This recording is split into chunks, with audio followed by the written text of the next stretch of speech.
خوبصورت سے جنگل کے ایک غریب سے جھونپڑے میں مانو چڑیا اپنی 3 یتیم بیٹیوں کے ساتھ رہتی تھی۔ اس کی 3 بیٹیاں تھیں اور بیٹا کوئی نہیں تھا۔ مانو چڑیا کی ویسے تو 3 بیٹیاں تھیں، لیکن وہ تینوں میں ہی کوئی نہ کوئی کمی ضرور تھی۔ اس کی بڑی بیٹی، جس کا رنگ بالکل سیاہ تھا اور وہ دیکھنے میں بالکل ہی بدصورت تھی۔ مانو چڑیا کی دوسری بیٹی کا پر خراب تھا۔ اس کے پر پر ایک گدھا سا نشان تھا، جس کی وجہ سے وہ اڑ نہیں سکتی تھی۔ چڑیا کی تیسری بیٹی گونگی تھی، جو کہ بول نہیں سکتی تھی، جس کی وجہ سے سب لوگ اس کا مذاق اڑایا کرتے تھے۔ مانو چڑیا کو اب اپنی بیٹیوں کی شادی کی فکر ہونے لگی، جس کے لیے مانو نے الو موسی کو بلایا۔ الو موسی رشتے کرواتی تھی۔ الو بہن، تمہارے سامنے دیکھو، اب میری بیٹیاں جوان ہو گئی ہیں، اب مجھے ان کے رشتوں کی بہت فکر رہتی ہے، تو تم کوئی اچھے سے رشتے دیکھ کر میری بیٹیوں کی بات کرنا۔ کیا تمہاری بیٹیوں کی بات؟ ارے نہیں، تمہاری بیٹیوں سے کون رشتے کرے؟ ایک بیٹی تو تمہاری گونگی ہے، دوسری تو اڑ بھی نہیں سکتی، تیسری کا تو پوچھو ہی مت، رنگ ہی اتنا کالا ہے کہ میں تو نہیں ان کے رشتے کرواتی۔ ارے نہیں بہن، مجھے بہت امید ہے کہ تم ضرور میری بیٹیوں کے کہیں نہ کہیں تو رشتے کروا دو گی۔ اس میں ان بیچاریوں کا کیا قصور ہے؟ اگر ان کے ساتھ یہ مسئلے ہیں تو تم کہیں کوشش کرو، کسی سے بات کرو، کوئی نہ کوئی تو کر ہی لے گا نا۔ چلو، اب تم اتنا کہہ رہی ہو تو میں کہیں بات کروں گی، 1-2 رشتے ہیں میرے ہاتھ میں ان کو بھیجوں گی۔ پھر اگلے دن الو موسی ماں بیٹے کو ان کے گھر بھیجتی ہے رشتہ دیکھنے کے لیے۔ ماں اپنی بیٹے کے ساتھ ان کے گھر پہنچ جاتی ہے۔ مانو چڑیا ان کی بہت خاطر تواضع کرتی ہے، ان کے آگے چائے رکھتی ہے اور ان کا حال چال پوچھتی ہے، اور پھر ان کی ماں کہتی ہے کہ ارے بہن، اب بس باتیں ہی کرتی رہو گی کہ اپنی بیٹی کو بھی بلواؤ گی؟ گونگی بیٹی کو بلاتی ہے۔ لڑکے کی ماں دیکھ کر کہتی ہے کہ لڑکی تو تمہاری دیکھنے میں بہت خوبصورت ہے، نام کیا ہے بیٹا تمہارا؟ تو وہ چڑیا چپ رہتی ہے۔ تو مانو چڑیا کہتی ہے کہ وہ دراصل میری بیٹی بول نہیں سکتی، گونگی ہے۔ کیا تمہاری بیٹی گونگی ہے اور تم چاہتی ہو کہ میں اپنی اتنے خوبصورت بیٹے کی شادی تمہاری بیٹی کے ساتھ کرواؤں؟ میں تو ایسا کبھی نہیں کروں گی، چلو بیٹا، چلے ہم یہاں سے۔ تو پھر وہ دونوں ماں بیٹا انکار کر کے وہاں سے چلے جاتے ہیں۔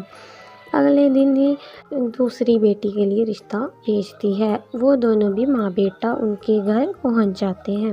وہ دونوں وہاں پر بیٹھتے ہیں تو مانو چڑیا ان کے آگے چائے رکھتی ہے، ان کا حال چال پوچھتی ہے اور باتیں کرتی ہے، اور پھر وہ اپنی دوسری بیٹی کو بلاتی ہے۔ جب وہ وہاں آتی ہے تو اس کی لڑکے کی ماں کہتی ہے کہ ارے بیٹا، اس طرح گھس کے کیوں چل کر آ رہی ہو؟ ٹھیک سے چل کر آؤ نا۔ وہ دراصل میری بیٹی کا ایک پر زخمی ہے، اس لیے اس سے ٹھیک سے چلا اور اڑا نہیں جاتا۔ اوہ، تو تمہاری بیٹی کا پر خراب ہے؟ میں تو اس کے ساتھ اپنے بیٹے کی شادی کبھی نہیں کروں گی۔ بھلا ہمیں الو موسی نے پہلے کیوں نہیں بتایا؟ اگر پہلے ہی بتا دیا ہوتا تو میں رشتہ دیکھنے بھی نہ آتی۔ چلو بیٹا، یہاں سے چلیں۔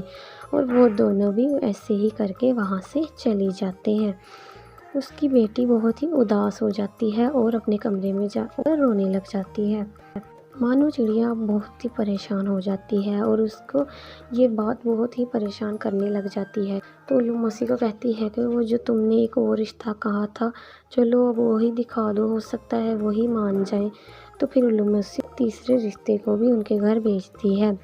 وہ بھی ماں بیٹا ان کے گھر رشتہ دیکھنے آتے ہیں۔ تو مانو چڑیا ان کے آگے چائے بسکٹ رکھتی ہے اور ان سے باتیں کرتی ہے۔ لڑکے کی ماں کہتی ہے کہ اپنی بیٹی کو تو بلاؤ۔ تو پھر جب اس کی بیٹی آتی ہے تو لڑکے کی ماں کہتی ہے ہاں، یہ ہے لڑکی، اس کا تو رنگ ہی کتنا کالا ہے، میں تو اس کے ساتھ اپنے بیٹے کی شادی بالکل نہیں کرواؤں گی۔ چلو بیٹا، یہاں سے چلیں۔ تو پھر وہ دونوں ماں بیٹا بھی وہاں سے چلے جاتے ہیں اور اس کی کالی بیٹی باہر جا کر رونے لگ جاتی ہے۔ ماں اور بھی زیادہ پریشان ہو جاتی ہے۔ رات کو تینوں بیٹیاں سو رہی ہوتی ہیں تو ان کی ماں کو نیند نہیں آتی۔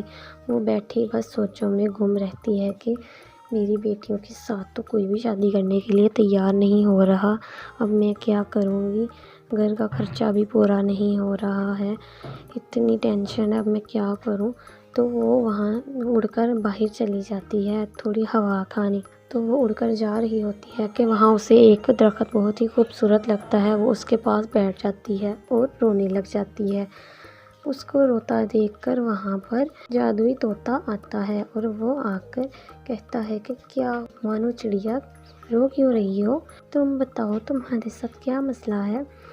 وہ دراصل میری بیٹیوں کی شادی نہیں ہو رہی ہے نا۔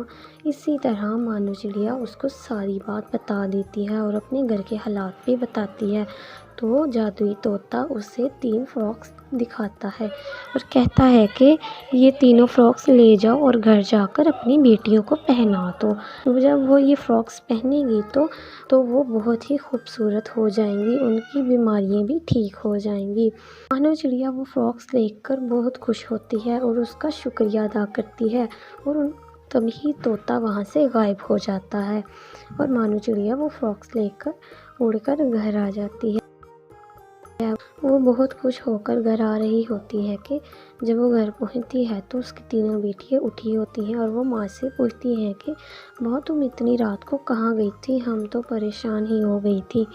نہیں نہیں بیٹا، میں بس یہیں گئی تھی۔ اور یہ تمہارے ہاتھ میں یہ فراکس کیسی ہیں؟ کتنی پیاری فراکس ہیں۔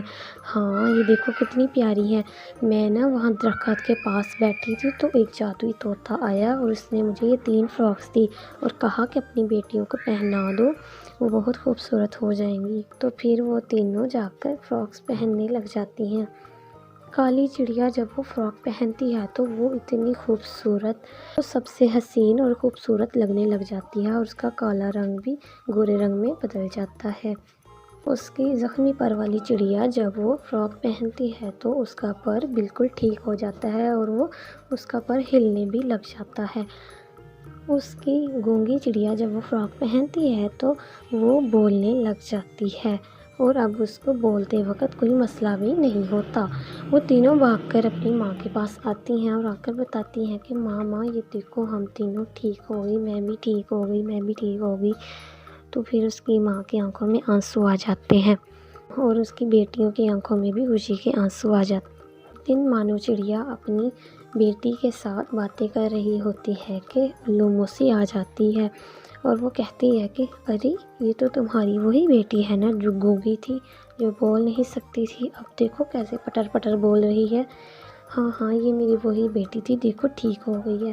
ارے واہ یہ تو بہت ہی خوبصورت بھی لگ رہی ہے، میری بقایا دونوں بیٹی ہو اب ٹھیک ہو گئی ہیں۔ اب کالو بیٹی بھی بہت ہی خوبصورت ہو گئی ہے اور دوسری کا بھی پر ٹھیک ہو گیا ہے، وہ دونوں باہر اڑنے گئی ہیں اور کھیلنے کودنے گئی ہیں۔ اچھا واہ، پھر تو ان کے رشتے بہت اچھی جگہ ہو سکیں گے، اب میں ہی ان کے رشتے کرواؤں گی۔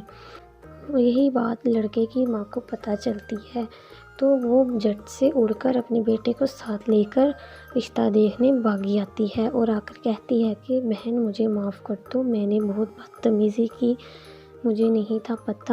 اب ایسا کرتے ہیں، اب میں تمہاری بیٹی کے ساتھ اپنے بیٹے کا رشتہ کر لیتی ہوں، مجھے انکار مت کرنا۔ میں نے تو سنا ہے تمہاری بیٹی بہت ہی خوبصورت ہو گئی ہے، اس کے تو چرچے ہی پورے جنگل میں پھیل گئے ہیں، میری طرف ہی اپنی بیٹی کا رشتہ کرنا۔